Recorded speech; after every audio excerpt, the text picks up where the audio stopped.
Welcome to the Ask a Nutritionist podcast, brought to you by Nutritional Weight and Wellness. We are thrilled to have you join us today as we discuss the connection between what you eat and how you feel, and share practical, real-life solutions for healthier living through balanced nutrition. Now let's get started. Hello, and welcome to Dishing Up Nutrition's midweek segment called Ask a Nutritionist. I am Britni Vincent, a registered and licensed dietitian. On today's show, brought to you by Nutrition, Weight, and Wellness, I will be answering a nutrition question we've received from one of our Dishing Up Nutrition listeners. And the question today is, do spicy foods help or hinder inflammation? So generally speaking, spicy foods are very healthy.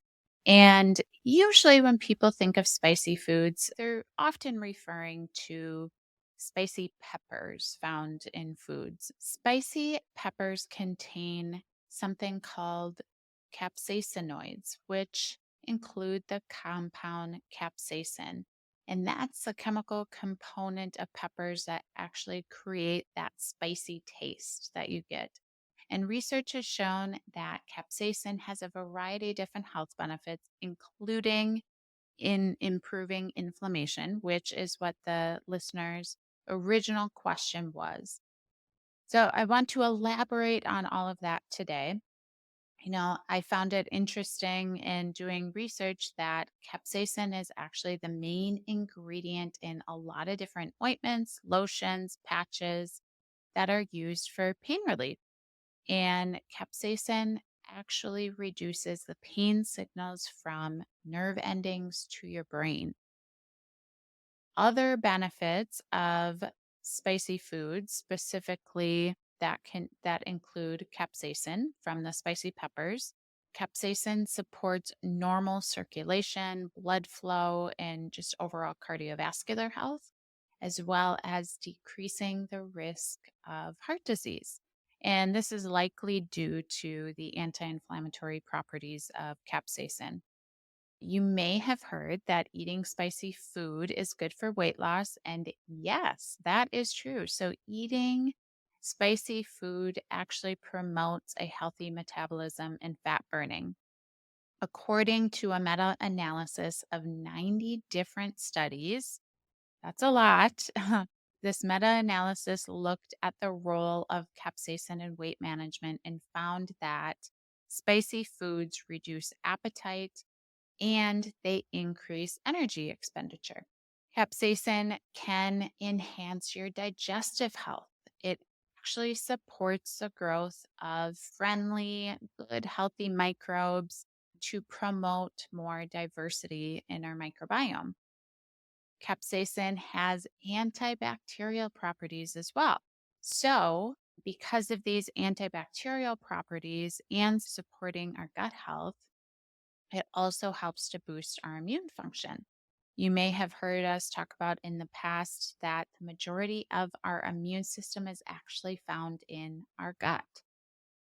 Capsaicin provides us with antioxidants, which help to fight oxidative stress.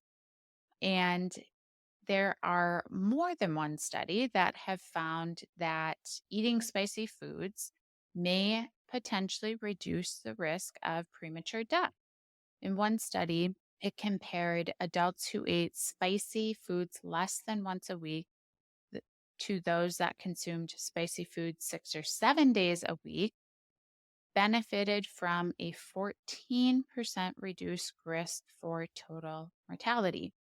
And this is probably due to the antioxidant and anti-inflammatory properties of capsaicin. So I want to dive a little more into other spices. Again, I assume when the listener was asking about spicy foods, most people think about spicy foods that contain those spicy peppers. But I'm going to just broaden this discussion to provide some more education today. And I thought it was interesting to learn the definition of a spice is any vegetable, seed, fruit, root, or bark that is used for flavoring. And there's many, many different spices that provide health benefits. So it's definitely not limited to the ones that I am discussing today. For instance, cumin and turmeric have been shown to have really powerful antioxidant and antimicrobial properties. And when I keep referring to antimicrobial, that means that it helps to get rid of harmful bacteria in our body. Garlic, ginger has been known for its anti inflammatory properties and has been used for centuries to treat a variety of different health conditions like arthritis, autoimmune conditions, may even help headaches and nausea.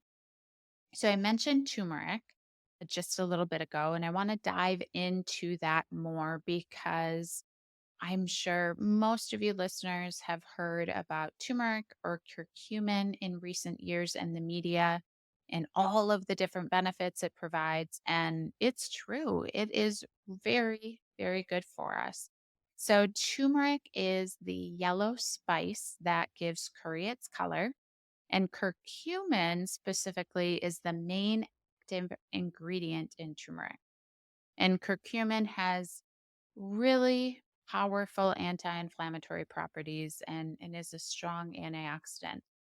Other benefits of curcumin include balancing and regulating our immune system, reducing oxidative stress, acting as an anticoagulant, improving neurotransmitter signaling in our brain.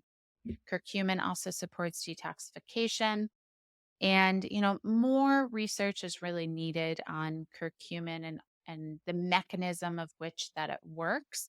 But it's been identified that curcumin reduces inflammation in several different ways in our body. A 2022 systematic review and meta analysis showed that curcumin is effective for reducing inflammation, swelling, and pain in inflammatory joint conditions like osteoarthritis and rheumatoid arthritis.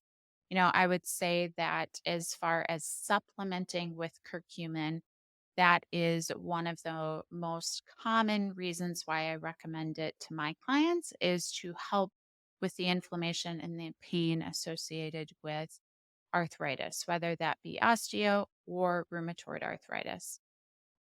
Curcumin has also been studied in treatment in autoimmune diseases. A review of 16 trials involving roughly 1,300 patients with diabetes showed improvements in key metrics for measuring metabolic health, which included fasting blood sugar numbers, hemoglobin A1C, triglycerides, and the lipid profile overall, as well as blood pressure. So basically what that review showed is that curcumin can just improve all metabolic metrics. Curcumin has proven to lead to improvements in memory and attention in adults. Researchers saw these effects in an 18-month study on 40 patients between ages of 51 and 84 with mild cognitive impairment or a decline in cognitive performance. The findings of this study suggest that curcumin has anti amyloid and anti inflammatory properties on the brain, which may protect it from neurodegeneration. And 40 patients is not a huge sample size, but I think that that study and the outcome of the study is very promising with the effects of curcumin on the brain. So you might be wondering, well, what if I just add more turmeric to my food? Am I going to get the same benefit? I would say if you enjoy turmeric, go for it. Add it more into your foods on a regular basis. But to get all of these therapeutic benefits that I'm talking about today, you probably do need to supplement with it just because it is a lot more concentrated in a supplement form. I have had many clients over the years that it helps so much with their pain and inflammation that it's night and day. If they forget to take it for a couple days, they notice pretty drastically that their inflammation and pain comes back. So it can be a very helpful supplement to take. And, there is just so many benefits of curcumin. So today's original question was, do spicy foods help or hinder inflammation? So I think that we have established that spicy foods definitely help to reduce inflammation, amongst provide a lot of other benefits. But I want to go back to the rest of that original question. Can spicy foods hinder inflammation? And where I have seen this is some people can experience digestive symptoms with spicy foods, especially those that are already prone to or already have inflammatory bowel disease, IBS, acid reflux.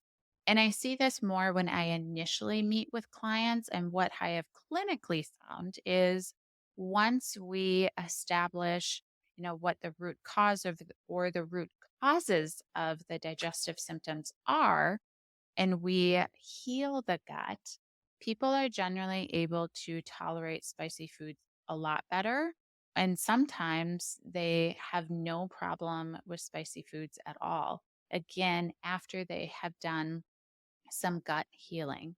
I think that after today's show, maybe I have inspired you to start to eat more spicy foods because there are lots of benefits to it, or maybe including more turmeric to your food, or maybe taking a curcumin supplement could really benefit you.